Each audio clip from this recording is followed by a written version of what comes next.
दुर्लभ गुरु का साथ,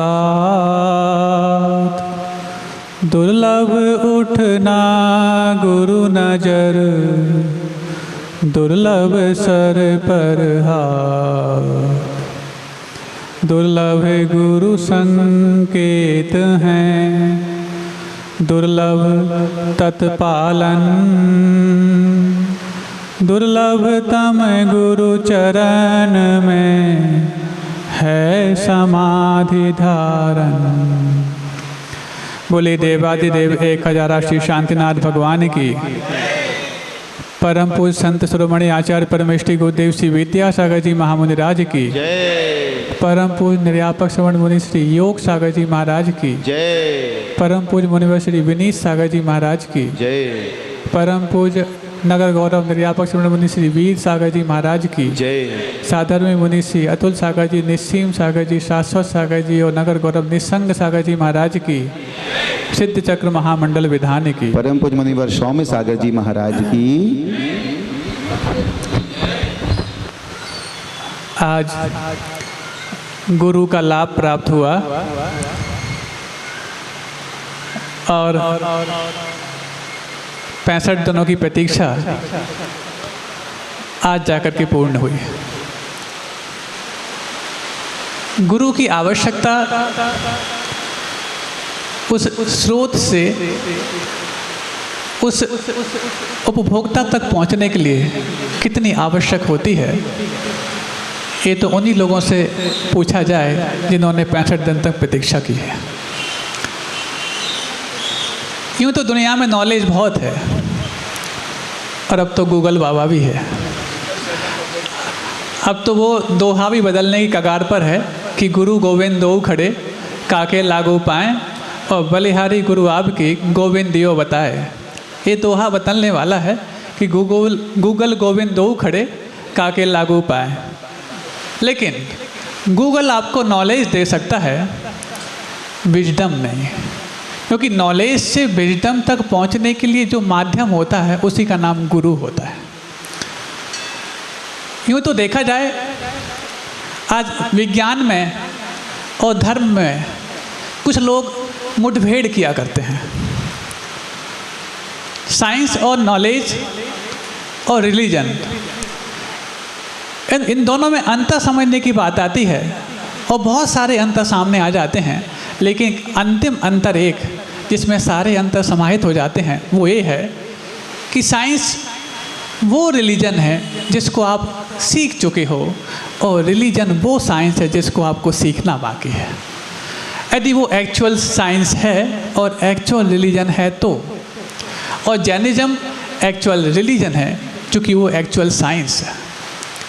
तो ऐसे ही वो गुरु का जो लाभ आज प्राप्त हुआ, जो हमारे लिए अभी तक अवरुद्ध उस दिव्य देशना को प्राप्त कराने में सबसे बड़ा माध्यम बन के सामने आया। यूँ तो देखा जाए भाग और पुरुषार्थ के बीच में मुठभेड़ चलती है, और भाग और पुरुषार्थ के बीच में जब बात आती है तो भाग्यवादी लोग भाग के बारे में तर्क देते हैं और पुरुषार्थवादी पुरुषार्थ के बारे में। लेकिन देखा जाए बंधुओं, भाग्य में और पुरुषार्थ में किसी मीनिंग का फर्क नहीं है, मात्र फर्क है तो टाइम का फर्क है। क्योंकि भाग आपका पूर्व का पुरुषार्थ है और पुरुषार्थ आपके भविष्य का भाग्य है।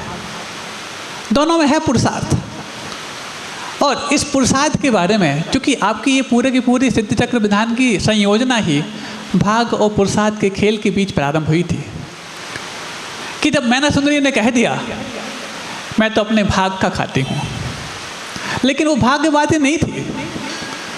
कुछ भाग्यवादी लोग आज उस मैना सुंदरी का उदाहरण देकर के अपने पुरुषार्थ को गौण करना चाहते हैं।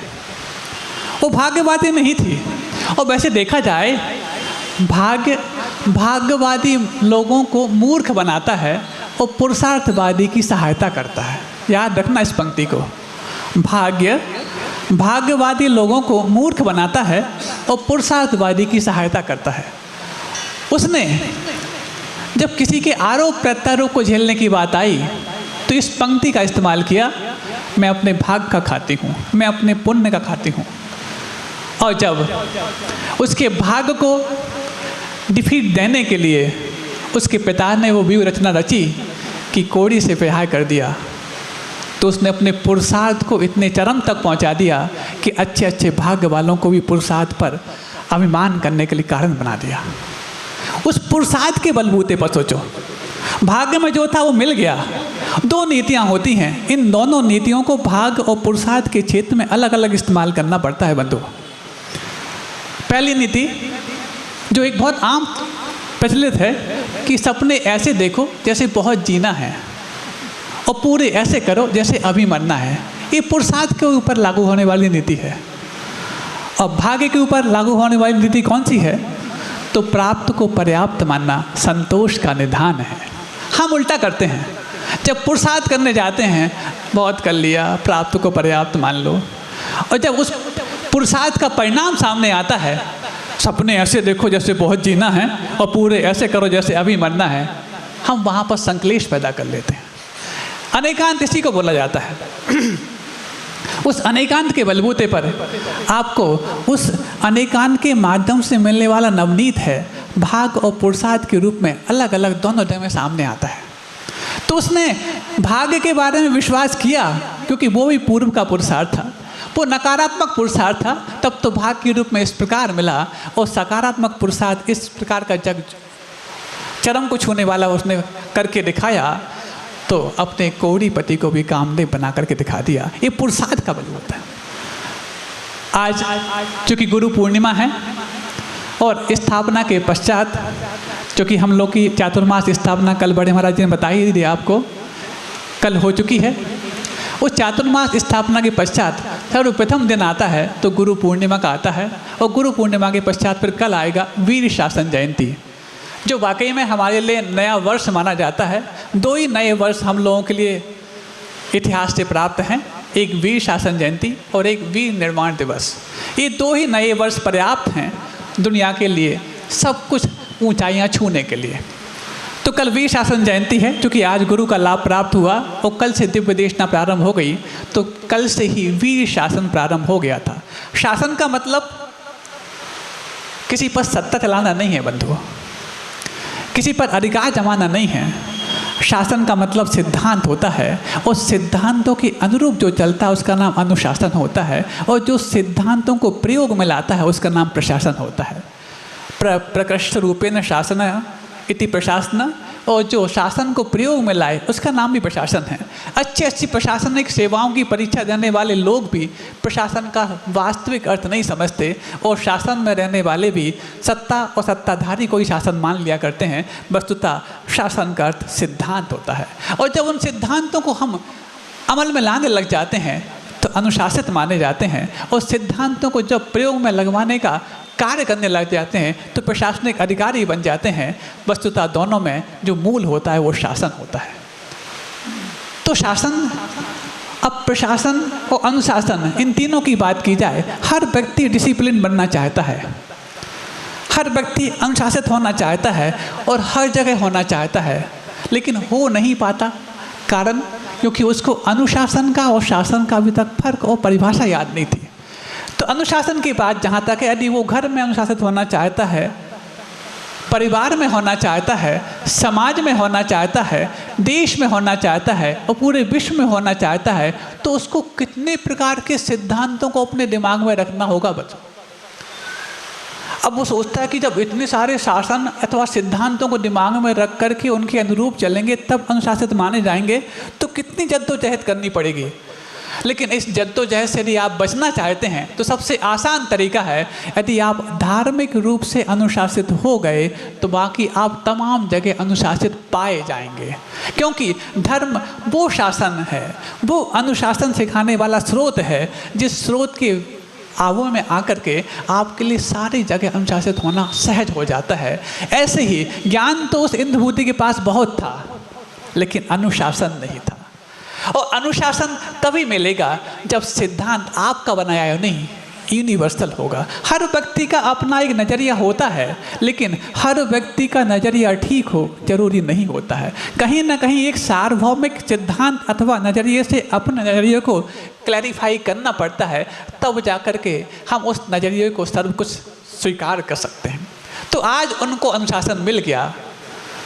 एक पंक्ति मात्र बोल दी, त्रैकाल्यम द्रव्यषट्कम, उस स्वधर्मेंद्र के द्वारा त्रैकाल्यम द्रव्यषट्कम नवपद सहितम आदि आदि, जो आपकी तत्वा सूत्र के प्रारंभ में लिखी हुई पंक्ति होती है। उस पंक्ति को बोल करके जब वो कंफ्यूज हुआ इंद्रपूति, ये क्या बला है, मैंने तमाम नॉलेज प्राप्त कर लिया, उसके बाद भी इस पंक्ति का मुझे अर्थ समझ में नहीं आ रहा। तो स्वधर्मेंद्र की युक्ति पर्याप्त हो गई और कारगर हो गई कि चलो कम से कम इसको अपने अज्ञानता का ज्ञान तो हुआ। इसी बात को लेकर मैं एक बीच में प्रसंग लाना चाहता हूँ, वो दोनों प्रसंगों को अंतिम रूप देकर के मैं अपनी वाणी को विराम भी दे दूंगा। जिनेंद्र वर्णी नाम सुना होगा आपने। वर्णी त्रय हुए हैं, एक तो गणेश प्रसाद वर्णी, एक जिनेंद्र वर्णी और तीसरे मनोहर वर्णी। आपको जानकर के हर्ष होगा, 3 में से 2 वर्णी मनोहर वर्णी और जिनेंद्र वर्णी गुरुदेव के पास दीक्षा का निवेदन करने गए थे, लेकिन इन 2 में से सिर्फ एक को ही ये सौभाग्य प्राप्त हुआ, जिनेंद्र वर्णी जी को, कि वो गुरु जी के संग में शिष्यत्व के रूप में सुशोभित हुए। मनोहर वर्णी 3 बार गए, एक बार नसीराबाद में, एक बार अजमेर में और तीसरी बार दमोह में। लेकिन मैं बात करना चाहता हूँ आज जिनेंद्र वर्णी जी की, जो बाद में गुरु जी की सन्निधि को प्राप्त करके और अपने अंतिम लक्ष्य को प्राप्त करने में सफल हुए। तो जब जिनेंद्र वर्णी जी चूँकि ज्ञान के क्षेत्र में बहुत आगे बढ़ने थे, सबको पता है, उन्होंने सिद्धांत कोश भी लिखे हैं और बड़ी बड़ी चीज़ें और भी उन्होंने पदार्थ विज्ञान आदि, कर्म रहस्य, कर्म सिद्धांत, ऐसी पुस्तकें लिखी हैं। शांति पद प्रदर्शन जैसा एक बहुत अच्छा एक साहित्य लिखा है। बहुत सारा उनके पास नॉलेज भी था, चूँकि स्वयं अपने आप में बहुत बड़े एक लौकिक क्षेत्र में भी पढ़े हुए थे और पारलौकिक क्षेत्र में उन्होंने काफ़ी अध्ययन किया था। लेकिन जब अध्ययन बढ़ने लग जाता है तो अध्ययन बढ़ते बढ़ते कई बार साधना और साधनाशील व्यक्ति, साधकों के प्रति बहुमान कम होना स्वाभाविक सा होता है। तो गुरुओं से वो दूर होने लगे, जिन सन्निधि को पाकर के उन्होंने इस अध्यात्म के प्रति, सिद्धांत के प्रति रुचि पैदा की थी। लेकिन जब वो सिद्धांत और अध्यात्म का ज्ञान ज़्यादा होने लगा तो गुरुओं से दूर होने लगे। फिर उनको पता नहीं कैसे, मुक्तागिरी की बात है, और मुक्तागिरी में गुरु जी के चातुर्मास चल रहा था। उस चातुर्मास के दरमियान, सुनना बहुत अच्छी बात है, उस चातुर्मास के दरमियान वो गुरु जी को दूर से और पास से परखने लगे अपने गुरु जी के लिए। अब परखने में जब काफ़ी दिन हो गए और लगभग 1-8 महीना सर वहाँ रहे होंगे, या और ज़्यादा भी हो सकता है या कम भी हो सकता है, वो तो बड़े वहाँ जी आपको बताएंगे। तो जिस दिन उनको वापस जाना था, गुरुजी मंच पे विराजमान थे, पूरा संघ विराजमान था, और वापस जाते वक्त उन्होंने संचालक से कहा कि मुझे माइक चाहिए। अब संचालक अचानक घबरा गया कि ये कोई व्यक्ति माइक चाह रहा है। संचालक ने गुरुजी की ओर देखा, गुरुजी ने मंद मंद मुस्कान ले ली, तो उन्होंने मौन स्वीकृति मान करके उनके हाथ में माइक थमा दिया। और जब माइक उनके हाथ में आया जिनेंद्र वर्णी के रूप पास, तो उन्होंने जो शब्द बोले मैं आपके सामने बयां करना चाहता हूँ। उन्होंने कहा, मैं कीट, कीट मतलब कीड़ा, मैं कीट अपने आप को बहुत बड़ा ज्ञानी विज्ञानी समझता था, लेकिन आज गुरुदेव के चरणों में आकर के मेरे लिए मुझे अपने अज्ञान का ज्ञान हुआ। दुनिया का सबसे बड़ा ज्ञान है अपने अज्ञानता का ज्ञान।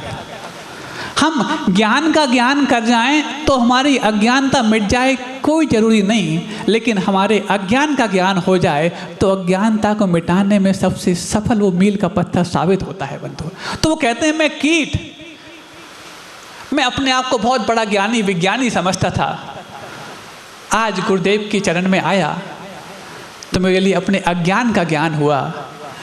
आज मेरे लिए चरण मिले हैं, ये चरण मेरे लिए शरण में तब्दील हो, ऐसे मैं इनके चरणों में भावना पाता हूँ। और उनकी भावना फिर बाद में रह करके सफलीभूत भी हुई, सफल भी हुई। तो ऐसे इतने बड़े ज्ञानी के लिए भी गुरुदेव के चरण इतने बड़े अज्ञानता के निवारण के लिए कारण बने। तो सोचो, हमारे पास तो अभी ज्ञान का ज्ञ भी नहीं है, बल्कि शुरुआत किया जाए तो ज्ञ तो अंत में अक्षर आता है हिंदी वर्णमाला में, अ भी नहीं है, और हम अपने आप को ज्ञानी के रूप में पेश करने में कहीं कोई हिचकते नहीं हैं। किसी भी प्रकार का ज्ञान हो, चाहे चालाकी वाला ज्ञान हो, चाहे चतुराई वाला ज्ञान हो, चाहे वो धर्म का ज्ञान हो। लेकिन उन्होंने कहा कि गुरु के चरणों में आकर के, ऐसे संतों के चरणों में आकर के मेरे लिए अपनी अज्ञानता का ज्ञान हुआ। अब चरण मिले हैं, भावना भाता हूँ कि चरण शरण में बदलें। वो जो एक टर्निंग पॉइंट था उनके जीवन का, वो उनके जीवन में सारे ज्ञान को प्रज्ञा में बदलने के लिए कारण बन गया। वो अंततोगत्वा गुरु के चरणों में दीक्षा को प्राप्त करा करके उस सरलेखना को धारण करने में कामयाब हो गया।